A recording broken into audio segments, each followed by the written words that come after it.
नमस्कार, आप live cities देख रहे हैं। मैं हूं जय शुक्ला। बिहार में पिछले 24 से 48 घंटों के भीतर ऐसी हत्याएं हुई हैं जिसने सबको हिला कर रख दिया।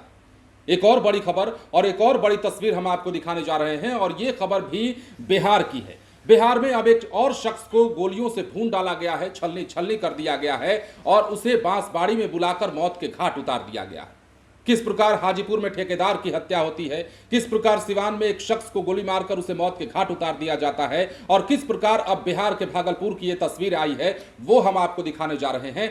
बिहार के भागलपुर की यह बड़ी खबर और भागलपुर के नवगछिया में एक शख्स को बांसबाड़ी में बुला करके उसे मौत के घाट उतार दिया गया है। उसके शरीर में गोलियां छेद दी गई हैं, मतलब छेद छेद कर दिया गया है उसे। और इस खौफनाक मंजर को देखने के बाद इलाके में सनसनी फैली हुई है। हर कोई अब ये सवाल पूछने लगा है कि बिहार में आखिर सुरक्षित है तो कौन। अब चलिए हम आपको खबर बताएंगे, लेकिन उससे पहले तस्वीरें सबसे पहले दिखाते हैं और बताते हैं, सुनवाते हैं कि अधिकारी इस पर क्या कुछ कह रहे हैं और कैसे ये मामला है, किस प्रकार पुलिस जांच कर रही है और आगे आने वाले समय में क्या कुछ खुलासा हो सकता है। पकराम जो मर्डर हुई है, क्या कुछ मामला है सर? नवगछिया थाना क्षेत्र में तेतरी एरिया में एक युवक का डेड बॉडी मिला है। उसकी बॉडी में एक गन शॉट वुंड लग रहा है देखने में। पीछे से उसकी एंट्री हुई है इनिशियली। एक कार्ट्रिज भी बरामद हुआ है और उसकी बाइक भी बरामद हुई है और कुछ इसमें इन्वेस्टिगेशन में सूत्र मिले हैं जिस पे हम लोग आगे छापामारी करने वाले हैं और जिन लोगों का नाम प्रोबेबल सस्पेक्ट में आ रहा है उनकी गिरफ्तारी करेंगे। प्रथम दृष्टया क्या लग रहा है, किस तरह से, कहाँ पे ये आया था, क्या करने आया था कुछ? ये जैसे इनके पिता बता रहे हैं कि मंदिर पे था पहले, उसके बाद ये इस एरिया में निकला है शाम को लगभग 6:30 के बाद। और इसके बाद फिर क्या हुआ, अब ये इन्वेस्टिगेशन का पार्ट है और इवेंचुअली हम लोग पता करके इसमें छापामारी गिरफ्तारी करेंगे। कितनी गोली लगी है? अभी पहले लुक में देखने में तो सिंगल गन वुंड लग रहा है। बाकी अल्टीमेटली वो पीएम रिपोर्ट में हमको मालूम पड़ेगा कितने इसमें गन शॉट्स लगे हैं, तो वो क्लैरिटी पीएम रिपोर्ट के बाद आएगी। लेकिन खोखा भी बरामद हुआ है सर? हाँ, एक कार्ट्रिज बरामद हुआ है। किनको गोली लगी है? क्या नाम है? गोली किनको लगी? जो विक्टिम है उसका नाम राहुल रॉय है और वो यहीं लोकल रहने वाला है। ये क्या था? ये बताया गया है कि कोर्ट में मुंशी काम करता था और बाकी डिटेल्स अभी इन्वेस्टिगेशन में मालूम होगा। क्या ये अपराधी व्यक्ति के संपर्क में था या अपराधी? अभी जैसा प्रथम दृष्टया बताया गया कि इसके ऊपर भी 3-4 केसेस थे।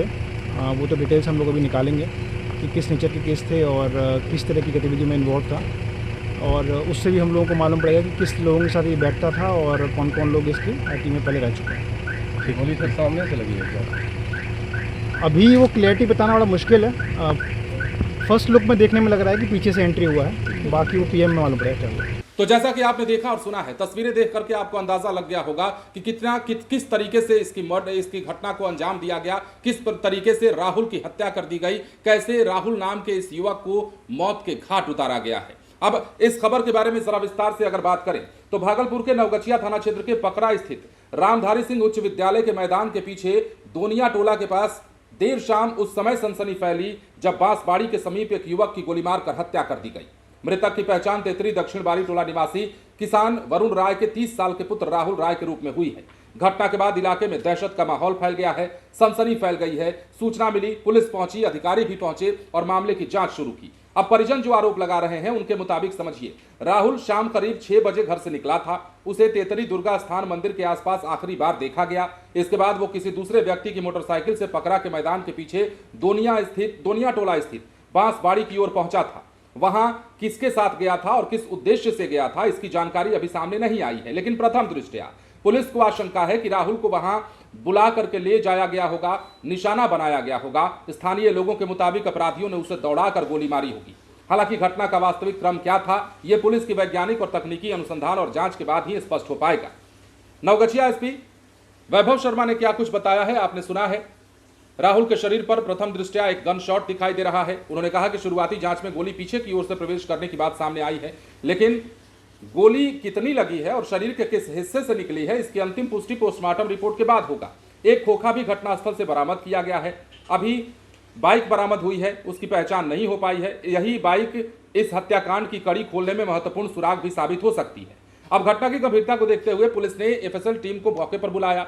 टीम ने घटनास्थल की बारीकी से जांच की और साक्ष्य जुटाए। पुलिस आसपास के इलाके में मौजूद संभावित सीसीटीवी कैमरों के फुटेज को खंगाल रही है। अब इसके साथ ही राहुल के मोबाइल नंबर का call detail record tower location और तकनीकी साक्ष्यों की जांच भी की जा रही है। घटना की सूचना मिलते ही एसपी भी पहुंचे और तमाम चीजों की जानकारी उन्होंने दी है। राहुल की हत्या की खबर मिलते ही परिवार में कोहराम मचा। पत्नी विभा देवी, माता पिता और अन्य परिजनों का रो रो कर बुरा हाल था। पत्नी कई बार बदहवास होकर गिर पड़ी थी। परिजनों ने हत्या की साजिश का आरोप भी लगाया है। कहा है कि राहुल को योजनाबद्ध तरीके से बुलाकर हत्या की गई। परिजनों ने गांव और घटनास्थल के आसपास के कुछ लोगों पर संदेह भी जताया है। हालांकि अभी तक ये स्पष्ट नहीं हो पाया है और ना ही पुलिस ने इस बात की पुष्टि की है। अब पुलिस द्वारा शव की तलाशी लिए जाने के बाद राहुल की जेब से 1000 रुपए बरामद हुए हैं, हजारों रुपए मिले हैं। ऐसे में पुलिस लूट या रुपए के लिए हत्या की आशंका के इतर भी कारणों का जांच कर रही है। घटनास्थल पर मिली पल्सर बाइक की पहचान और उसके मालिक तक पहुंचने का जांच अहम हिस्सा माना जा रहा है। अब समझिए ये घटना जिस प्रकार हुई है, एसपी ने क्या कुछ बताया है और किस प्रकार की तस्वीरें हैं, ये बताता है कि बिहार में कैसे बेखौफ होकर अपराधी घूम रहे हैं। हालांकि कहा यह भी जा रहा है कि जिसकी हत्या हुई है वो कोर्ट में मुंशी का शायद काम करता था और पहले से उस पर कुछ मामले दर्ज थे। लेकिन जिस प्रकार बेखौफ होकर दिन दहाड़े हत्याएं हो रही हैं, जिस प्रकार बेखौफ होकर देर शाम अंधेरा होते ही सुबह सवेरा होते ही जिस प्रकार लोगों को गोलियां मारी जा रही हैं, ये बताता है कि बिहार में अपराध चरम सीमा पर जा पहुंचा। सरकार बार बार कोशिशें करती है, सरकार बार बार अपराधियों को हड़काती है। सरकार के मंत्री भी कहते हैं कि बिहार अपराधी छोड़ दे, लेकिन अपराधी बिहार कहां छोड़ रहे हैं। अपराधियों के चलते लोग बिहार छोड़ करके बाहर जाने को मजबूर हो गए हैं, क्योंकि उन्हें लगता है कि अब बिहार में रहना खतरे से खाली नहीं है। कई इलाकों में कई तस्वीरें आपको ये बताती हैं, दिखाती हैं कि बिहार में क्रिमिनल जो हैं वो पहले से ज़्यादा एक्टिव होते जा रहे हैं। पुलिस का हमने फिर कल भी आपको कहा था, जब हाजीपुर की खबर बताई थी तब भी कहा था, उसके बाद आपको सिवान की खबर बताई थी तब भी कहा था। ये भी संदेह हमने जताया था कि बिहार पुलिस द्वारा हाफ एनकाउंटर और एनकाउंटर किया जाना अपराधियों के लिए काफ़ी साबित नहीं हो रहा है। और यही कहीं ना कहीं कारण है कि अपराधी तुरंत गोली मारने में हिचक भी नहीं रहे हैं। 2 मिनट की देरी नहीं कर रहे हैं साहब। मतलब थोड़ा सा विवाद हुआ नहीं, किसी से आपसे दुश्मनी हुई नहीं कि लोग गोलियां चला दे रहे हैं। पहले से जो पुरानी रंजिशें हैं उस रंजिश को आधार बनाकर भी कई लोग मौत के घाट कितने लोगों को उतार रहे हैं। अपराधियों का इस समय मनोबल इतना ऊंचा उठा हुआ है कि किसी को कभी भी गोली मार देते हैं। और पिछले 48 घंटे का जिक्र हमने क्यों किया? हमने इसलिए किया क्योंकि पिछले 48 घंटे में हाजीपुर, सिवान समेत कई जिले ऐसे हैं, मतलब अब तो भागलपुर को भी जोड़ लीजिए, नवगछिया को भी जोड़ लीजिए। इस 48 घंटे में ऐसी घटनाएं हुई हैं, ऐसे खौफनाक मर्डर किए गए हैं जो हिलाने वाले हैं। मतलब मर्डर तो बिहार में हो ही रहे हैं, हत्याएं तो हो ही रही हैं, लेकिन जिस तरीके से हत्या की जा रही है। अब आपने देखा कल सिवान की खबर हमने आपको बताई थी और बताया था कि कैसे अपराधियों ने गोली मारी। उसके बाद गोली मारने के बाद वो जाते हैं शव के पास, देखते हैं कि कहीं जिंदा तो नहीं है, उसको हिलाते हैं, डुलाते हैं। चंद सांसें अगर रह गई होती हैं तो दोबारा आते हैं और उस पर गोलियां बरसा देते हैं। मर्डर के तरीकों को जरा समझिएगा, किस प्रकार मतलब हिंसा, किस प्रकार खून में घुल चुका है ऐसे अपराधियों के, इस बात की ये वानगी है। किस प्रकार ठेकेदार मॉर्निंग वॉक पर निकले होते हैं और कैसे उन्हें गोलियों से भून डाला जाता है, इसकी वानगी भी आपने हाजीपुर में कल देखी। वैशाली की यह घटना है, कल हमने आपको खबर बताई थी। मतलब किस प्रकार की हत्याएं हो रही हैं। सवाल वही है, पुलिस की कार्यशैली पर भी सवाल इसलिए क्योंकि पुलिस जो एनकाउंटर कर रही है, हाफ एनकाउंटर कर रही है, ज्यादातर केसेस में बड़े बड़े अपराधियों का हाफ एनकाउंटर कर देना क्या ये कमतर साबित नहीं हो रहा है? या फिर वैसे अपराधियों के जहन में डर पैदा करने के लिए क्या ये कम नहीं है?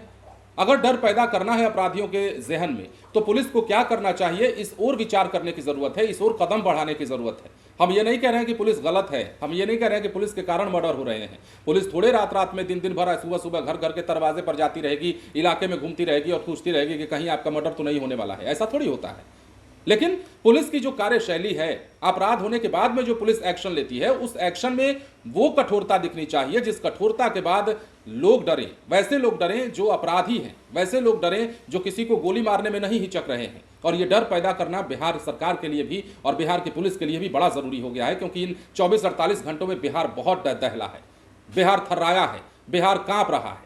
अब ऐसे मर्डर की घटना को अंजाम देने वाले अपराधियों को अगर सरकार कड़ी सजा देती है, पुलिस वाले कड़ी सजा देते हैं या फिर इनका एनकाउंटर ही क्यों ना कर देते हैं, तो ऐसे में एक कड़ा मैसेज जाता है। मतलब जिसको आप गोली मारिए, गोली मारने के बाद आपके मन में यह डर होना चाहिए कि हमें भी गोली पुलिस की लगने वाली है, और इस डर के कारण बिहार में शायद अपराध कम हो जाए। यह हम अनुमान जता रहे हैं। बने रहें लाइव सिटीज के साथ। धन्यवाद।